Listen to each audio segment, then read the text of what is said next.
तो अब हम डिस्कस करेंगे facilities to NRIs investments in India. NRI को जो जो फैसिलिटीज है वो कौन से इसमें इन्वेस्ट कर सकता है अब देखेंगे।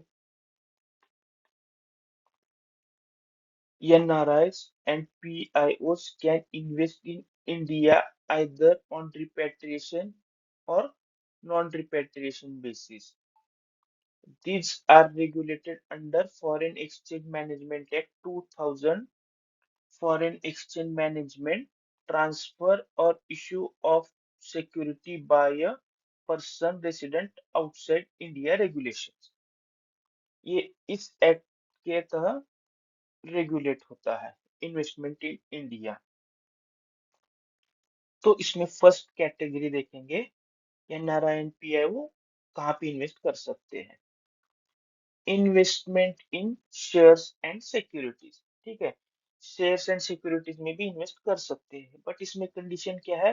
फर्स्ट वन है ऑन रिपेट्रिएशन बेसिस। इसमें सोर्स ऑफ फंड कहाँ का होना चाहिए for investment purpose. Under repatriation basis में इनवर्ड रिमिटेंस आना चाहिए फॉरेन करेंसी करेंसी में। बाहर के कंट्री से इनवर्ड रिमिटेंस आना चाहिए, या डेबिट टू एनआरई और एफसीएनआर बी अकाउंट। तो एनआरई और एफसीएनआर बी अकाउंट का फंड ऑफ सोर्स क्या होता है, ये भी बाहर से ही पैसा आया हुआ रहता है, वो तो ये हम इन्वेस्ट कर सकते हैं।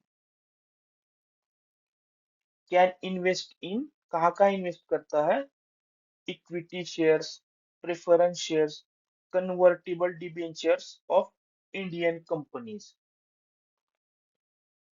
Next, government securities, PSU bonds, mutual fund units etcetera. इसमें और एक कंडीशन है, subject to sectoral caps RBI approval in certain sectors, repatriation allowed after payment of taxes. ये जो इन्वेस्ट किया वाला पोर्शन है, इसमें एनआरआई या पीआईओ को लोकल टैक्स देने के बाद ही वो अमाउंट रिपेट्रिएट कर सकते हैं, ठीक है। और जो सेक्टोरल कैप है, तो आरबीआई ने कुछ कैप लगाया है, कुछ कंपनीज में 5%, 10%, डिपेंड ऑन कंपनी या अपना जो भी पॉलिसी है। तो रिपेट्रिएशन बेसिस और एक बार समझेंगे। ये है अर्जुन। अर्जुन बाहर यूएस में रहता है और इंडिया में कोई कंपनी में उसे इन्वेस्ट करना है, सपोज रिलायंस में। तो रिपेट्रिएशन बेसिस में क्या होता है, जो भी अर्जुन ने इंडिया में इन्वेस्ट किया है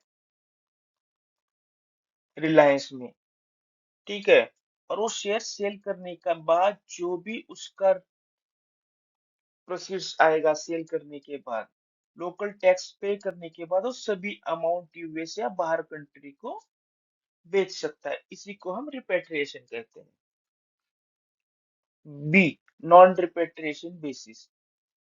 तो नॉन रिपेट्रिएशन बेसिस क्या होता है, जो इंडिया में इन्वेस्ट किया है रिलायंस में बट वो बाहर रिपेट्रिएट नहीं कर सकता, वो है रिपेट्रिएशन बेसिस में। इसमें सोर्स ऑफ फंड क्या है, NRO account, INR income in India. Sale proceeds credited to NRO account only, जो भी है इसका सेल प्रोसीड्स वो एनआरओ अकाउंट में क्रेडिट होगा। Treated at par with resident investment local, ये ट्रीट होता है एज ए लोकल इन्वेस्टमेंट जैसे हम लोग करते हैं।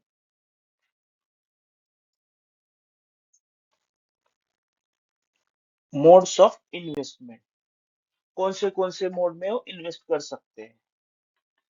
First one, foreign direct investment, subscription to shares debentures directly, directly वो शेयर्स परचेस कर सकते हैं in foreign direct investment as per FDI policy. Second one, portfolio investment scheme, NRI PIO can purchase shares debentures through designated bank branch in secondary market stock exchange। Secondary market में shares purchase कर सकते हैं, but इसमें एक condition है, limit. Limit 5% of paid up capital per NRI and PIO. Suppose एक company है 100 rupees, हम जस्ट एग्जांपल ले रहे हैं। तो इस कंपनी में NRI या PIO मैक्सिमम 5 रुपीज के शेयर्स खरीद सकता है। मतलब पर NRI PIO मैक्सिमम 5%, 5 रुपीज तक शेयर्स खरीद सकता है इसमें। Aggregate limit 10% for all NRIs PIOs can be raised to 24% by company resolution। ठीक है, ये इंडिविजुअल सिंगल NRI PIOs को 5 रुपीज कर सकता है, बट एग्रीगेट लिमिट मतलब मैक्सिमम 10 रुपीज तक कर सकते हैं। सपोज कोई 2, 3, 4, 5, 10 NRI PIOs 5-5 रुपए, ऐसा नहीं है। तो सभी को मैक्सिमम कैप इसका 10% यानी 10 रुपीज है। बट कंपनी इसका रेजोल्यूशन करके अप टू 25% तक, सॉरी 24% तक इंक्रीज कर सकते हैं। सेल प्रोसीड्स रिपेट्रिएबल, जो रिपेट्रिएबल है वो कहाँ पे क्रेडिट होगा? Obviously NRE and FCNR account में।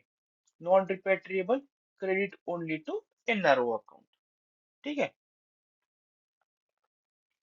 Next, other investment avenues. First one, units of UTI and mutual funds, इसमें भी on repatriable and non repatriable basis पे कर सकते हैं। लाइक अब वो जो ऊपर हमने एग्जांपल देखा है, उसमें रिपेट्रिएबल का क्रेडिट होगा एनआरई एफसीएनआर, और जो रिपेट्रिएबल बेसिस पे कर रहा है उसका सोर्स ऑफ फंड भी रहेगा एनआरई अकाउंट है, फॉरेन इनवर्ड रेमिटेंस होना चाहिए। कंपनी डिपॉजिट्स, कंपनी को डिपॉजिट दे सकते हैं ऑन रिपेट्रिएशन बेसिस इफ, ठीक है, मिनिमम मैच्योरिटी पीरियड 3 इयर्स होना चाहिए कंपनी में डिपॉजिट करने के लिए ऑन रिपेट्रिएशन बेसिस। ठीक है, मिनिमम 3 इयर्स एंड अबोव होना चाहिए, 3 साल के ऊपर होना चाहिए। ठीक है, with in RBI selling for that company, कुछ जब उस पर्टिकुलर कंपनी का कुछ आरबीआई ने डिफाइन किया वाला सेलिंग रहता है, within that limit they can subscribe that deposit scheme from foreign remittance NRE FCNR B. Partnership firm, proprietorship concern allowed with conditions, not engaged in agriculture, plantation, real estate business। इसमें invest कर सकता है, but ये जो firm है वो agriculture, plantation and real estate business में नहीं होना चाहिए, तभी जाके एनआरआई एंड पीआईओ इन्वेस्ट कर सकते हैं। कंट्रीब्यूशन वाया रिमिटेंस और एनआरई एंड एफसीएनआर बी, ये तो सभी जगह पे यही रहेगा, कहाँ से इन्वेस्ट करता है सोर्स ऑफ फंड एनआरई या एफसीएनआर बी से। रिपेट्रिएशन परमिटेड आफ्टर टैक्सेस, जो टैक्स पे करने के बाद रिपेट्रिएट कर सकता है। तो नेक्स्ट देखेंगे इन्वेस्टमेंट इन इमूवेबल प्रॉपर्टी। अलाउड है, कौन सा अलाउड है? रेसिडेंशियल एंड कमर्शियल प्रॉपर्टी में इन्वेस्ट कर सकते हैं, बट ऊपर हमने देखा था प्रोप्राइटरशिप एंड पार्टनरशिप फर्म्स में, यहाँ पे भी सेम कंडीशन है, नॉट अलाउड, एग्रीकल्चर लैंड पे नहीं कर सकता, प्लांटेशन में नहीं, फार्म हाउस में नहीं है। ठीक है, हम ये जाके देखेंगे अपना लिबरलाइज रिमिटेंस स्कीम में कौन सा प्रोहिबिटेड है, वहां पे डिटेल में हम डिस्कस करेंगे। एक्विजिशन मोड, परचेस करके, परचेस कैसे करेगा? फॉरेन रिमिटेंस से, एनआरई एफसीएनआर एनआरओ बैलेंसेस। ठीक है, गिफ्ट फ्रॉम रेसिडेंट और इलिजिबल एनआरआई पीआईओ, गिफ्ट भी इनको मिल सकता है फ्रॉम रेसिडेंट और इलिजिबल जो भी एनआरआई पीआईओ है। Inheritance subject to prevailing law at time of original acquisition. ठीक है, रिपेट्रिएशन ऑफ सेल प्रोसीड्स, जो प्रॉपर्टी यहाँ पे खरीदा है या इन्वेस्ट किया है, तो सेल करने के बाद वो रिपेट्रिएट कैसे कर सकते हैं, अब यहाँ पे डिस्कस करेंगे। First one, allowed up to amount of foreign exchange originally brought in। ठीक है, कोई प्रॉपर्टी में इन्वेस्ट किया है, सपोज ये 50,000 यूएसडी, 50 के यूएसडी 2-3 साल पहले खरीदा है इन्होंने, अब जाके सेल कर रहा है। तो अभी इसका वैल्यू हुआ होगा इन फॉरेन एक्सचेंज टर्म में सब 60 के यूएसडी, बट वो रिमिट कर सकता है ओरिजिनल जो इंडिया में लाया था 50 के यूएसडी, उतना ही वो रिमिट कर सकता है। ठीक है। Residential property, repatriation restricted to maximum 2 properties. जो भी ये रिपेट्रिएशन करेगा रेसिडेंशियल प्रॉपर्टी में, मैक्सिमम 2 टाइम्स ही जो 2 प्रॉपर्टीज है उसी का रिपेट्रिएट कर सकता है। ठीक है।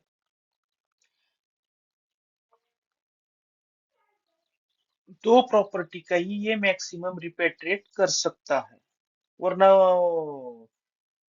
लाइक वो बिजनेस ही हो जाएगा, मोर देन 2 रहेगा तो खरीदेगा बेचेगा, खरीदेगा बेचेगा, इसलिए आरबीआई ने मैक्सिमम 2 प्रॉपर्टीज के लिए कैप रखा है। NRO balances, repatriation permitted up to USD 1 million per financial year with taxes paid, ये तो हमने ऑलरेडी डिस्कस किया है। रेस्ट्रिक्शंस, ये जो है इन्वेस्टमेंट इन इमूवेबल प्रॉपर्टीज, कुछ सिटीजन्स के लिए आरबीआई ने रेस्ट्रिक्शन रखा है, उसके लिए आरबीआई का प्रायर अप्रूवल होना चाहिए। Pakistan, Bangladesh, Sri Lanka, Afghanistan, China, Iran, Nepal, Bhutan, Macau, Hong Kong, इसको आरबीआई का प्रायर अप्रूवल चाहिए इन्वेस्टमेंट के लिए। अब फोर्थ वन देखेंगे, अदर इन्वेस्टमेंट स्पेशल इंस्ट्रूमेंट्स देखेंगे आप। On repatriation basis, dated government securities, T-bills, units of domestic mutual fund, PSU bonds, shares of PSU under disinvestment। ये जो है dated government security T bills, हम शायद एक मॉड्यूल है अपना बीएफए में, हम वहां पे डिस्कस करेंगे रिगार्डिंग ट्रेजरी का। ठीक है। On non repatriation basis, government securities, T bills, units of domestic mutual funds, money market mutual funds, national plan saving certificate. अब हम जो ऊपर डिस्कस किया था एक सिंपल टेबल में दिया है, तो हम ये भी देखेंगे, ये फास्ट देखेंगे।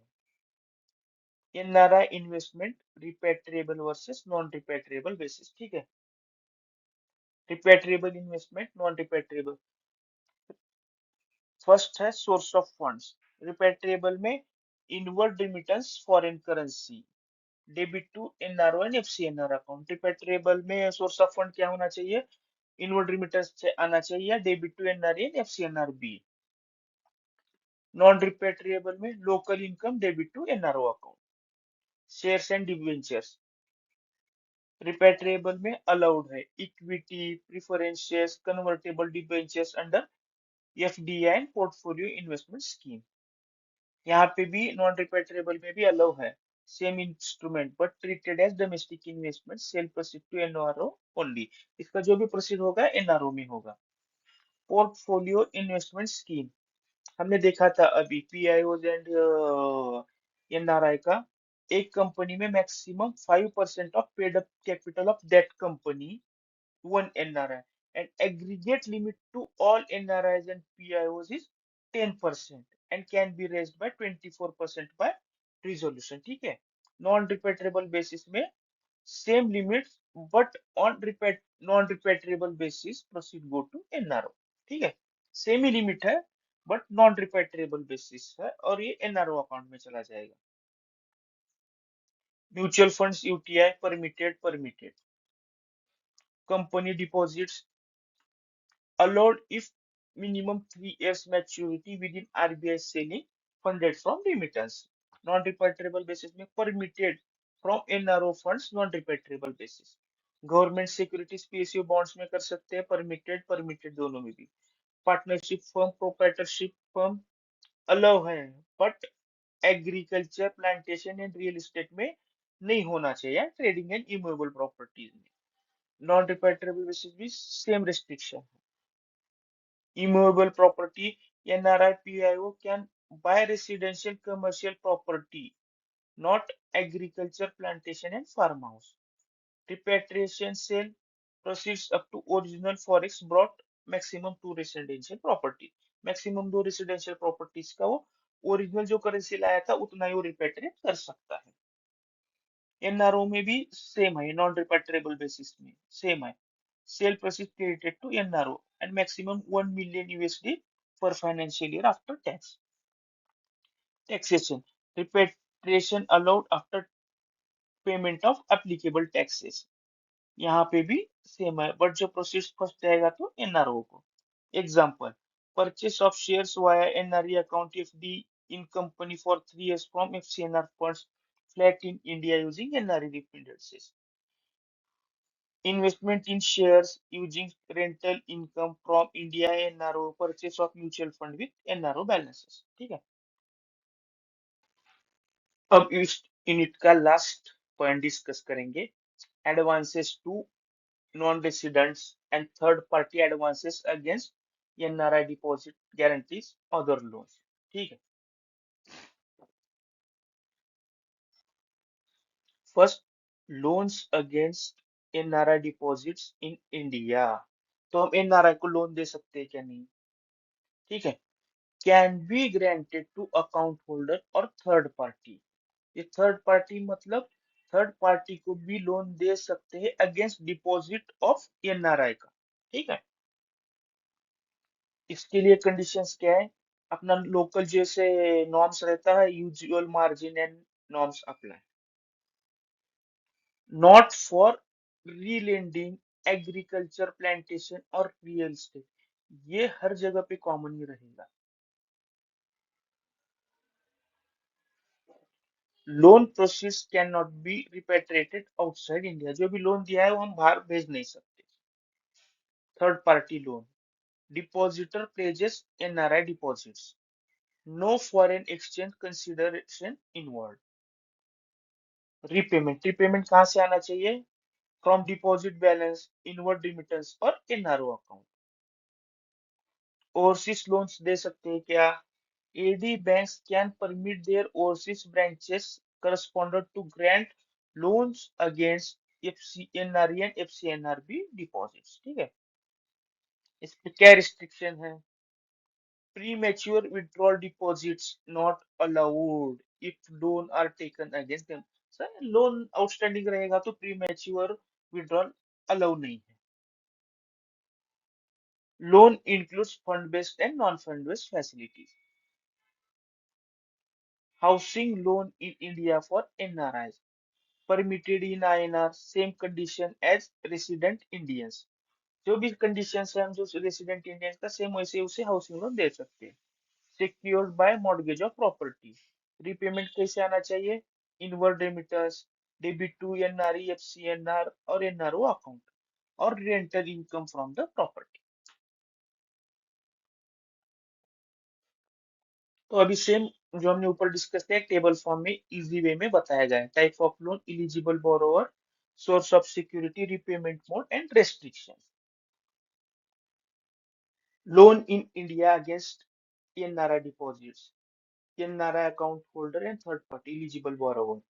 Source of security, NRE, FCNR, NRO deposit. Repayment, adjustment of deposits, inward remittance, NRO account.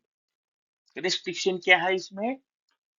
Not for relending, agri plantation और real estate, not repatriable।